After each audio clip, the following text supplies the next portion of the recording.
We start with a slip knot. We don't need much of a tail for this one. So for a slip knot, I just make a circle over there with the end on the top, reach through the circle and pull the knot through, and there's the slip knot. Now there is a reason why I do it that way round, and I'll show you in a minute. So the one that tightens should be the end.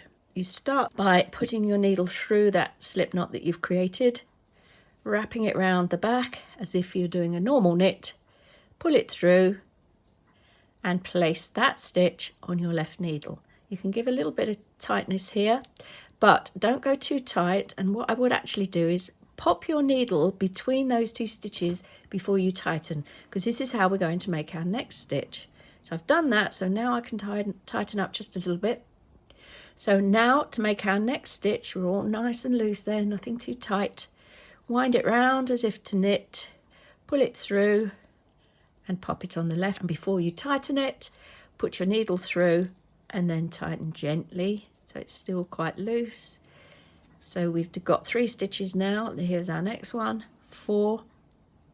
And another thing about working cast-ons is don't do it at the tips of the needle. Always make sure you've tightened it on the main part of the needle, not at the tips. Otherwise, again, it'll come out too tight.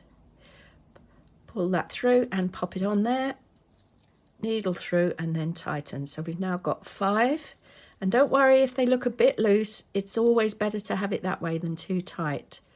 6, 7, just a word for some of you. You may have seen people, when they put it on their needle, twist it first.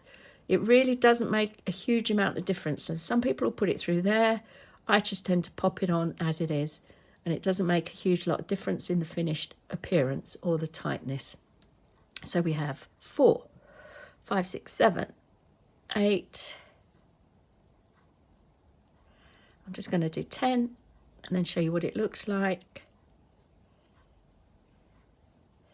Every time I'm putting my needle through so that it doesn't go too tight.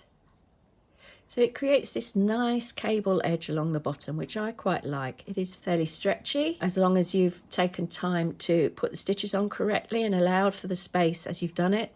Now the reason I use the slip knot, the short one, to tighten it up is because you can tighten at the end as well.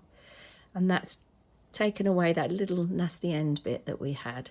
I'll just show you a final section of knitting where we've used the cable. Here it is, really quite neat. I quite like the cable.